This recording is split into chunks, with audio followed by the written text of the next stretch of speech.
These midterm campaigns are in high gear. I think we'll be able to show you the scene in the crucial swing state of Ohio over the weekend. This was a rally for one of the Republican Party's key candidates. You see Jim Jordan talking.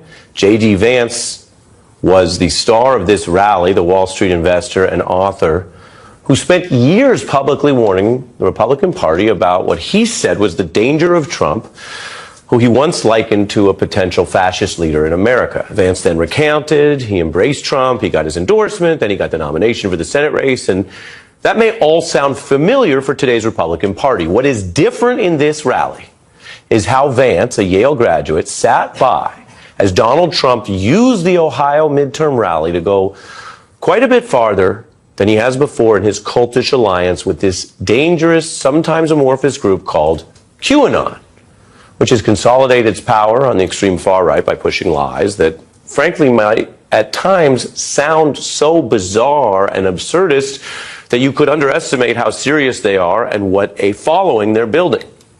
I'm not going to try to repeat or let alone amplify all of them, but among them is the claim that certain Hollywood actors and certain Democrats are actually some sort of secret pedophile group aligned with the actual Satan, or that they are also cannibals who eat children. It goes on like that. I'm not going to do much more of it for you tonight, but I'll tell you why this is the top story. What does all that have to do with, say, these midterm campaigns, other than maybe villainizing a few Democrats? Well, one of the theories is that Trump will lead this sort of cataclysmic battle against some of those forces. And by the way, there are many different versions and iterations of these conspiracy theories. It matters in many ways. You may recall right after Donald Trump was elected, a gunman opened fire in a Washington, D.C. restaurant under the deranged belief that that act would somehow help children allegedly enslaved there in a plot linked to Hillary Clinton. It was at times called Pizzagate. So this is national news now, starting this week. But you need the backstory I just gave you to understand, I think, the full danger of this story. The backstory is that the themes and emblems and sometimes secret references are an embrace of this political propaganda. And as I showed you, it ranges from bananas, if you hear about these ideas and these theories on, say, an internet comment thread, to profoundly dangerous when you see armed people walking the streets believing this stuff, acting on this stuff. Now, Trump used this new rally to directly embrace this. It was very clear, and it was clear to the Trump fans on site at the rally. And we could tell it was planned. For example, Trump and his aides used rally music that matched a QAnon theme song, as the New York Times reports, which then prompted the crowd to go into a bizarre gesture that you see here. You might not know what you were watching, or it might look like other terrible gestures throughout history, but this is the crowd raising single fingers in the air, citing the one in the QAnon song that was played by the former president at the rally. The New York Times continues in their report to say it was this rally that I'm telling you about is the first time in the memory of some Trump aides that they had such a display at the rally. They know all about QAnon, but it is now in the house. And these people that I just showed you with their hands up, they're in the loop. They're in sync with the propaganda and the hand gestures, the icons. And Trump told them their journey had only just begun. My fellow citizens, this incredible journey we're on together has only just begun, and it is time to start talking about greatness for our country again. Every hand you see hoisted as he addresses them is a person who either knows exactly what they're referencing or is joining the crowd. And the crowd, the groupthink, the mob mentality, the herd, that is all a part of this. Now, as I give you this news, our top story tonight, if you or someone watching is a skeptic, you might say, these developments sound like things that may not completely involve Trump. An aide could pick music. Crowds will do what crowds do. A skeptic might say, well, it's not like Trump is out here wearing a QAnon pin and directly, personally engaging the conspiracy theories. That's what a skeptic might say. But he is. You can see Trump literally wearing a QAnon pin with those words on the bottom of the screen. The storm is coming here on a recent Donald Trump post, which you might not see if you're not on Trump's social media platform. The AP has summed up Donald Trump's recent activities and actions here with the headline that Trump is openly embracing and amplifying QAnon conspiracy theories. The examples are piling up. There's the more personal visual embrace after Trump posted this other barrage of QAnon-related material just last month. Now, let me tell you, there are plenty of recent Trump posts and statements and rallies that we do not choose to report on, that we do not find newsworthy. And if you don't want to know what they were up to in Ohio, this is a free country. If you're watching in America, you could tune out. But to be informed heading into these midterms, it is worth knowing what the choices are. And this is not just some story about Donald Trump. It does involve him. But right now on the ballot, it's a story about the mainlining of weaponized lies and hate in the Republican Party and the government of the United States by people who know better, like J.D. Vance, who's on the ballot in these midterms. And it's proven that he knows better because he told us he knew better when he wrote a whole book warning against exactly this. He wrote at times eloquently about the dangers not only of Donald Trump as a person and a symptom, but he warned about the wider problems of how hate and hard times and poverty can create a brew where people are focused on falsehoods and blame because of the pain they may actually really feel in their lives. Tonight, here's the bad news. This level of lying and propaganda is associated with attacks on democracy and the rise of authoritarian movements. Here's the good news. Those kind of movements usually need lies because when the truth is out, they're widely opposed. Most people do not want to live under repressive regimes or have to put up with movements that are based on ending democracy or having some MAGA big government system make choices for you, for the rest of us, while lying to you with some made-up, ridiculous, bananas, but at times dangerous stories about the phantom pedophile enemies, stories designed to scare you into submission so you have less freedom and less liberty and a far worse life. When most people see that truth, separate from a lot of other political divisions we still have, the vast majority of people do not choose to live under those kind of people and systems. The truth still matters, but it must be reported and defended. This is our top story, and we have two special guests. I'm joined by Will Sumner, the politics reporter for the Daily Beast, who has reported on and charted QAnon closely. He is working on a book, The Rise of QAnon and the Conspiracy that Unhinged America. Trust the Plan. And David Rothkopf, foreign affairs expert and host of Deep State Radio, the podcast, and someone we rely on at times for the international view, as we might learn from mistakes that have occurred elsewhere. Welcome to both of you. Will, with that observation and warning, what do you think is important about what happened at that rally and what it means? Right. I mean, Trump really courting and embracing QAnon in a way that he's never done before. I mean, going back to the 2020 election, he was making all these positive comments about QAnon. But just in the past week or so, we've seen, they're playing this QAnon song at a rally, even after it's been reported when he posted a similar video, that it is a QAnon song, so they know that. He's posting all of these kinds of messages on Truth Social. As you can see, I mean, it's still a little mysterious what people were doing when they were doing that finger thing. We'd never seen it before. But I think a couple days later, it really seems like a QAnon message. And at the same time, this is, in a two-week span, a QAnon believer, that all this is happening, a QAnon believer murdered his wife and shot his daughter because of his beliefs. And so, I mean, this is very dangerous stuff that Trump's playing with. David? Well, I think, QAnon's worrisome because it deals in strange conspiracy theories and it appeals to fringe people in our society who've actually taken to hurting one another. And so those are big reasons to fear it. But I think there are two others. One is that Trump, as he gets more and more in a corner legally, seems to be going farther and farther to the extreme, and that ought to worry us a lot. There's no chastening of him as he comes up against the potential of being held accountable under the law. The other thing, though, is QAnon is a subset of a type of authoritarian movement that we've seen elsewhere around the world. We saw it in Italy with the fascists and Mussolini. We saw it in Germany.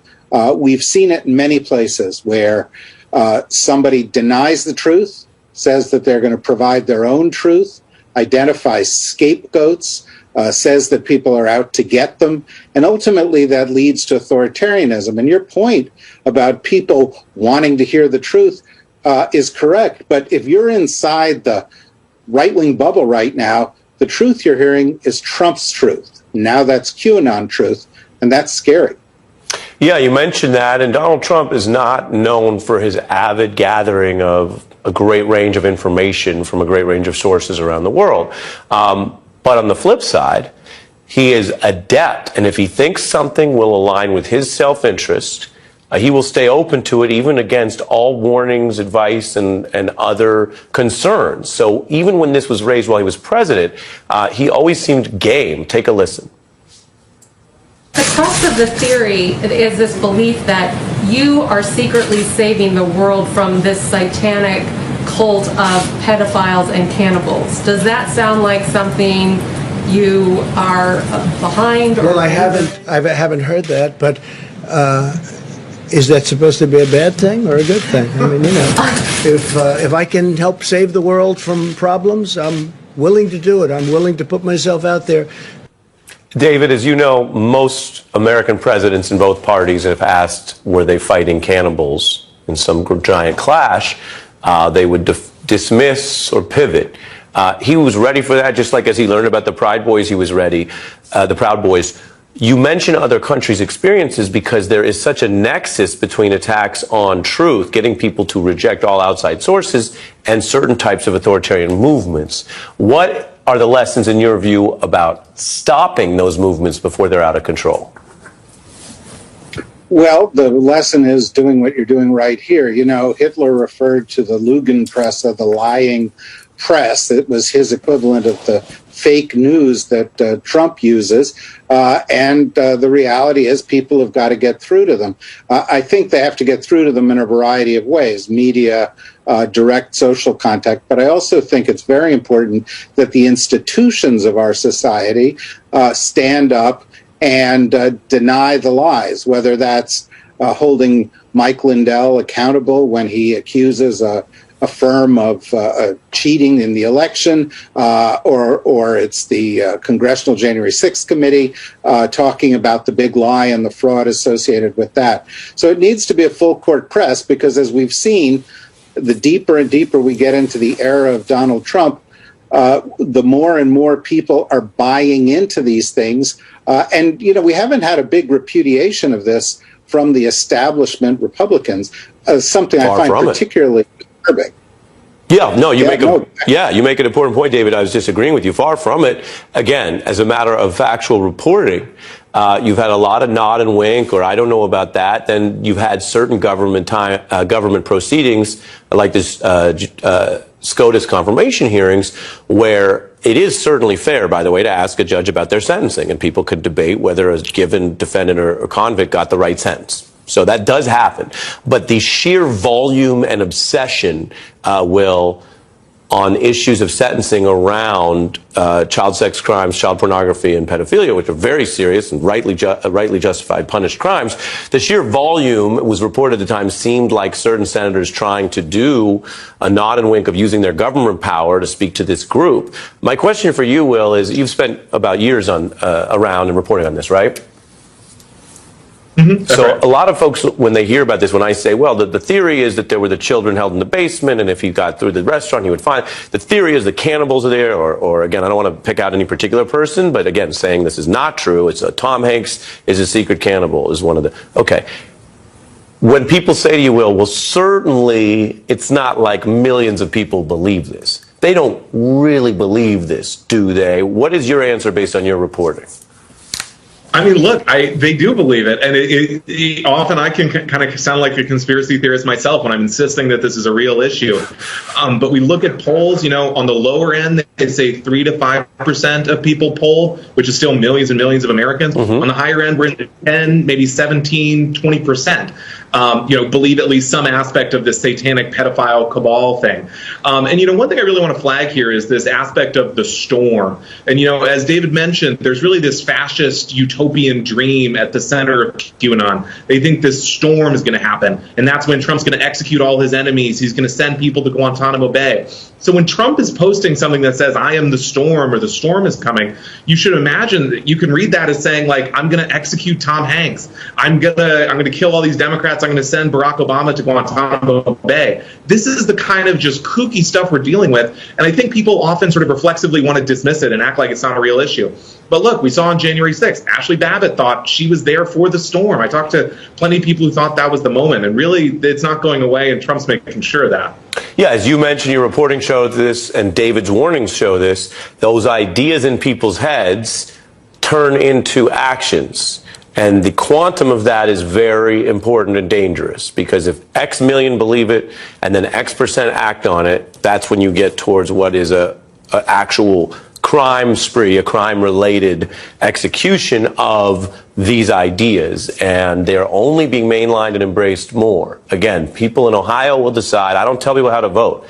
People will decide how to vote. Should they know that J.D. Vance, a vote for him is not just a vote for, say, lower taxes, it's also his embrace of this weekend? I think they have a right to know that. And hello to everyone in Ohio who watches The Beat. Will and David, thanks to both of you. Thank you. Appreciate it. We have our shortest break, 60 seconds. When I'm back, we're going to talk about why Republicans say Lindsey Graham is literally, figuratively, and pejoratively their box of grenades. They don't like what he's doing in the midterms. We're back in 1 minute. Look, my intention, as I said to begin with, is that I would run again. But it's just an intention. But is it a firm decision that I run again? That remains to be seen. Remains to be seen. The president there saying he will ultimately make the final decision about running for a second term after these midterms. That's now 50 days away tonight. We've been covering the story from more than one angle. Democrats say they think they have momentum. 45% approval for Biden is not only an uptick, it's the highest in over about a year. Now, there were the legislative wins, including manufacturing, climate, drug prices, student loan relief. The Supreme Court then did its own thing, overturning Roe. Separate from whether Biden's made any progress, that also has simply galvanized a lot of turnout. Some conservatives now trying to split the difference. They got what they wanted, and many of them wanted to go all the way. Lindsey Graham has been talking up a federal ban on abortion. That means, I mentioned Ohio earlier, if you're watching in California, New York, or any state, he wants to use the federal government's powers, if they win back Congress, to ban abortion outright. And that's not only unpopular, we've shown in the data around the country among not only Democrats, but many independents and some Republicans. Politically, it is getting him absolutely roasted everywhere, including on Fox. Graham's stunt is a godsend and helps us remind voters Republicans want to ban abortion everywhere. And from the conservative side, you've got Roy Murdoch over at American Spectator. He said, basically, you've handed the left a box of grenades. Okay, well, let me just say what I believe. Number one, I'm pro-life, even in an election year. And to those who suggest that being pro-life is losing politics, I reject that. Graham on defense. Democrats saying this is part of the conversation they want to have, and they also say it's not just politics, it's human rights, it's policy. And yes, if that's what they plan to do, then no, don't hide it, don't whisper about it. Say it out loud, put it on the ballot. Now look at June 29th. You can see a turn coming about 4 days after SCOTUS overturned Roe. This is one of those nonpartisan forecasts that uses a lot of different data. The Democrats' Senate odds at 50%. Now today, according to the forecast, they are up a ton, 72%. This is data from 538, where they also suggest that the Republicans will get the House. The point is not to predict, because a lot can change in the next 50 days, just as we've shown you a lot has changed. We have two special guests to walk us through it and why so much is changing when we come back. The pandemic is over. We still have a problem with COVID. We're still doing a lot of work on it. But the pandemic is over. If you notice, no one's wearing masks. Everybody seems to be in pretty good shape. And so I think it's changing. Washington Post Jackie Alamany is here along with our friend Eleanor Cliff, a longtime D.C. veteran and now with the Daily Beast. Good to see you both, Jackie. A lot going on in the midterms, certainly benefiting the Democrats that what Biden claims there, it's over. Is it too political to say the pandemic's over but COVID's still around, or do you think he can ride some of that right now? Yeah, Ari, I think he does have the opportunity to ride some of this. While some of the issues that Republicans have been focused on have sort of been sifting into the background, Biden has had a recent string of successes, including the Inflation Reduction Act, which is in the process of being implemented. And the core issue that Republicans have focused on, primarily the economy, immigration, and crime, confidence indexes have actually been rising amongst voters in that regard, with Republican strategists suggesting that Republicans are going to have to expand their issue set. Democrats also have the wind at their backs when it comes to the repeal of Roe v. Wade, and opposition to Dobbs has only grown in recent weeks. And so I think Biden, for the first time in his presidency, is going into midterms with some more positive things to talk about it. Interesting. And you mentioned the so-called issue set of Republicans. Eleanor, I've heard, as the old saying goes, a little birdie told me that you found some of the Republicans' issue set to be really whack and really bad lately. But we'll look for you to tell us in your own words. Okay. They're adding immigration to their issue set, if you want to call it that. And it could backfire on them. Remember Elian Gonzalez, the 6-year-old boy who off the Florida coast? And the Clinton administration returned him to his father in Cuba. But there was an iconic photo of federal agents seizing a sobbing 6-year-old that inflamed conservatives in the right wing and the Cuban community in Florida. And the 2000 election was very close. A lot of things could have altered it, but it didn't help that the Clinton administration was seen on the wrong side of that issue in the eyes of the Cuban community. And famously, it was Florida that cost, and the Supreme Court that cost Al Gore the election. So I think the Florida governor, DeSantis, is really playing with fire when he places Venezuelan immigrants who are fleeing a communist regime, treating them like these, like pawns, and like the caricature that Trump introduced, that they're rapists coming across from Mexico.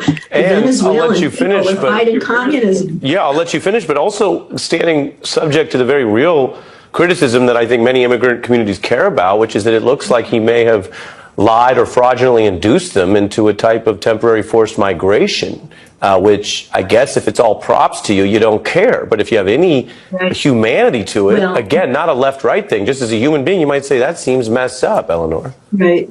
Well, I just love to see it backfire politically in Florida. And also, the New York Times wrote a piece about one of these Venezuelan men who was bused here to Washington, D.C., who in several weeks, got a good job. He's sending money back home. He feels like he got a ticket to freedom. So there are a lot of complicated ways to look at this. And I fault the Biden administration, too. They really haven't treated immigration with the urgency that it deserves. But I don't think it will work as a midterm issue for the Republicans. When Trump warned us all about the caravans coming from Mexico, that didn't save the Republicans from losing the Congress in 2018. Right. So this election, Neil Newhouse, a Republican pollster, widely respected, he's been around a long time, he said, when we look back, it's going to be the Dobbs election, because the abortion issue really has transformed the landscape for the yeah, clearly. And we looked at those numbers in our setup, which again is not to do predictions, but just to show how much the fundamentals have changed. Jackie, that's a lot of headwinds for Republicans. Then you have something that would help them, but they have been sidetracked about, which is inflation. We talk about all these other issues. We talk about Lindsey Graham. The rising prices and inflation do often hurt incumbents. Here was Biden on that.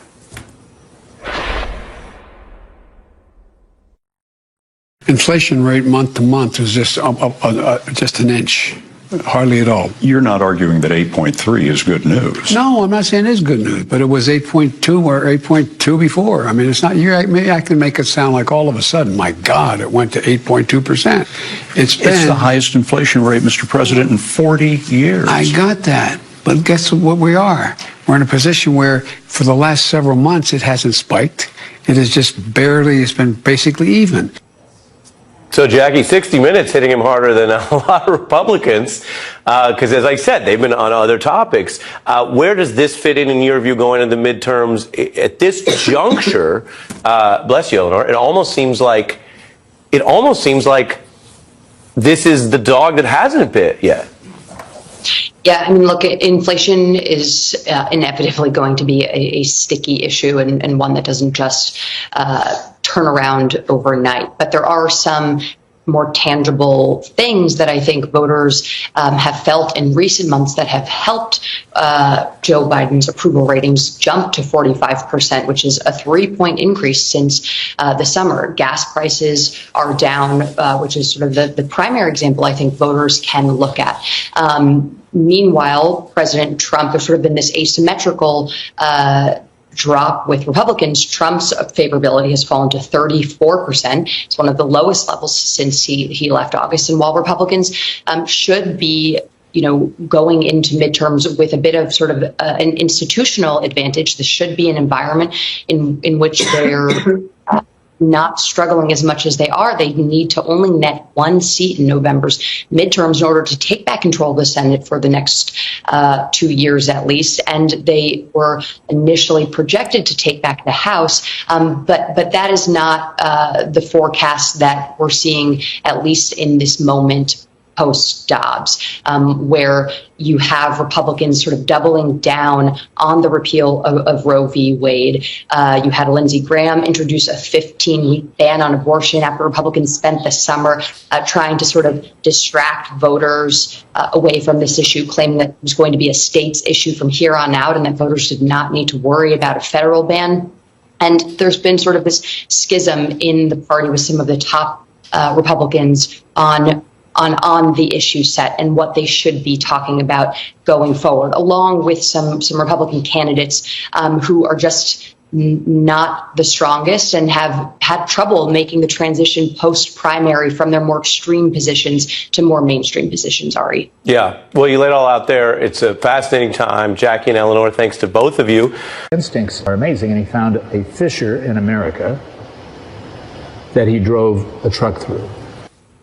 You find a fissure, you get a truck, you drive it through. Sounds like a great thing, right? Well, you could tell you're listening to a Trump ally. That's Tom Barrack, and that was just last summer, days before he was actually arrested by the FBI. He's accused of obstruction, lying to the feds, and acting illegally as an agent of a foreign government. And when you think about the relationships he had with Donald Trump and the administration, that's a big charge. So his trial begins today with jury selection in a New York courtroom. Now, he has pled not guilty, denies wrongdoing. Prosecutors allege he was working essentially for the United Arab Emirates, but not consistent with federal law. If you do want to influence American policy on behalf of a foreign government, you have to just register. It's actually not that hard, although some people don't want to do it because of what they think is the bad PR, or they just are secretive. Now, Mr. Barrack is accused of shaping what was then the nominee, Donald Trump's energy policy, at one point ghostwriting at least part of his speech where Trump pledged that he would work together with the support of allies in the Gulf, and the tape shows they were pretty in sync. We'll work with our Gulf allies to develop a positive energy relationship as part of our anti-terrorism strategy. We'll work with them because we have to knock out terrorism. Now, again, that sounds kind of like normal candidate talk. The question was not whether a candidate could say that or be advised to say that, but whether there was a secret or even illegal effort to help foreign governments get him to say that. When you think about multiple countries where Donald Trump's ties and alleged corruption around it created big problems for our national security. So this new trial will really build on the evidence the feds presented in their indictment, which tells its own story. That after the remarks you just saw, there were foreign officials who went directly to Barrack, I should say, and touted the amazing success he had at getting Trump to say what he wanted. noting that Trump mentioned the Gulf allies, which was great. Congrats on the great job. Everybody here that's abroad happy with the results, end quote. Trump also pardoned 2 other individuals for criminal dealings that stemmed from similar alleged foreign government corruption, Michael Flynn and Elliot Broidy. Barack's indictment, however, came after Donald Trump left office. Terrible timing for him as a defendant.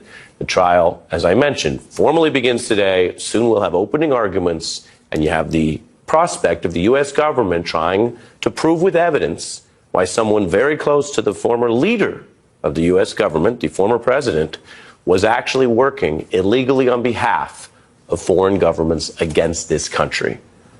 It is a big case. He's legally presumed innocent, and we will stay on it for you. I fit in a break, but coming up, as men don't say this every day, but I'm going to say it right now.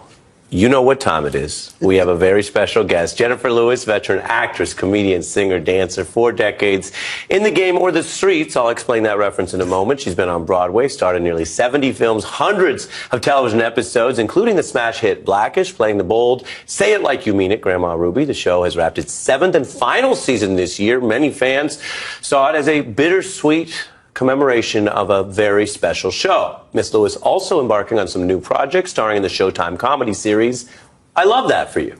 Let's take a look. Don't want to bleep with that. Do we want to bleep with that? Yeah. We don't want to bleep with that.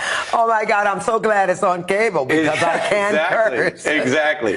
All right, so I'm going to put the book back on the screen. Yes. This is what people need to know. Yes. The new book, Walking in My Joy in the Streets.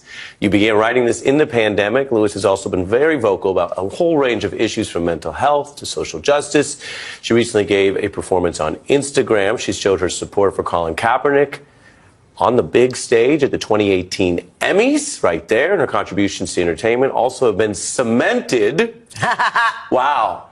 Yeah. On the Hollywood Walk of Fame with the star this year.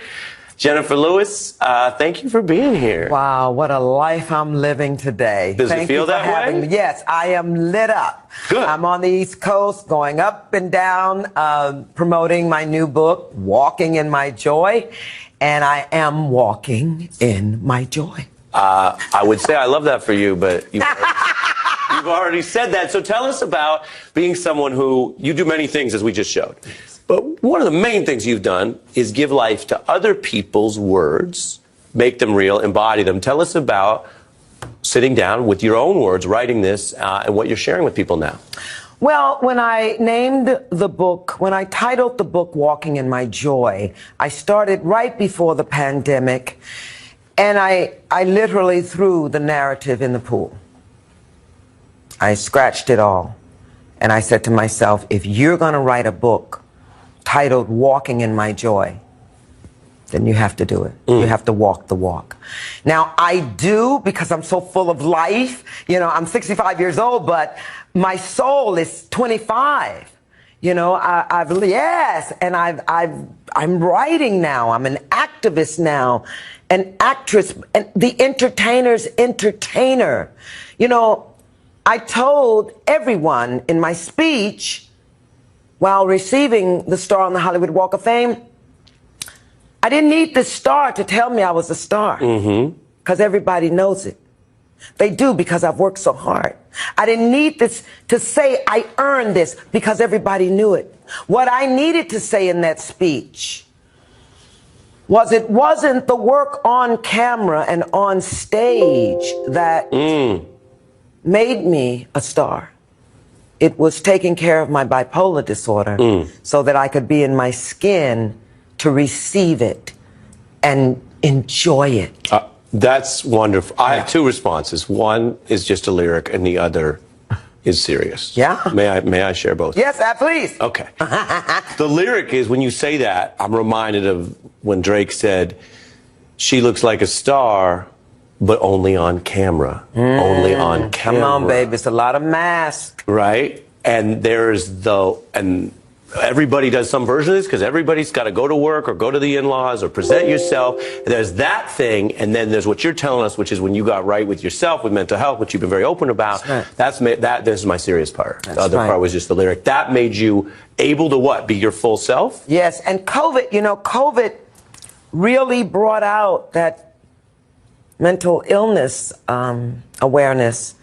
A lot of people suffered in isolation during quarantine. And I was smart enough to move my family in with me because, you know, with bipolar disorder, you'll go down in that isolation. And I knew better. So I kept my family around me. Did you feel the work that you had done prior made you more ready than some? Absolutely, absolutely. I knew to take the time during COVID to contemplate. Not only we all contemplated our death, certainly at the beginning. We didn't know what this thing was. How often do you think about your death? I don't. Okay. I'm never gonna die. I have a joke I said in my show. I said, nobody's getting out of here alive, baby. And they just applaud. I said, no, I really mean nobody's leaving this club. No, that's facts. No, listen, I'm not scared to die. You know, I told my little nephew that. I'm not scared to die because I've lived. Yes. And you just, you know, we all going. Yes. You know, so just live. You know, I say, live while you live. Hey! Cheers to that. I got a quote from the book. Yes. We picked this quote. Now, you're not a criminal, but you do confess to a type of theft. Stay with me. From the book. The rumor all over town was that I was stealing the show. To that, I said, no, blank, blank. I've stolen every scene in every show I've ever done. They should have thought about that before they hired a living legend. Here's my question to you as a journalist. What percent of that, when someone's reading it, what percent of that is literal? Is that 100%? Are you having fun with us? Break it down. It's real. I'm a natural. I'm a natural. It was a gift at birth. I sang my first solo in church when I was 5 years old, and from the reaction of the congregation, I stood there with my thumb in my mouth going, oh, this is life. Come on, that applause. People were crying, people were thinking, people were laughing, slapping.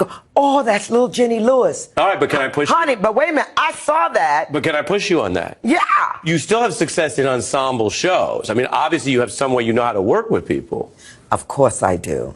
I'm a professional, but sometimes they try to put me in the background, and it's kind of impossible. My smile alone sometimes steals the show because it's coming from a real place. I don't wear a mask anymore. I was the diva for many years, but that was because I didn't know who I was. You know, if you know who you are, you'll trust yourself going in the room. Amen. Yeah, that's true. I hope people are listening. I hope people check out the book, and we are happy to have you steal the scene on the beat tonight. Good to see you in person. You're an angel. Oh, thank you, Ari. Love having you. Jennifer Lewis has been here. Again, the book, Walking in My Joy in These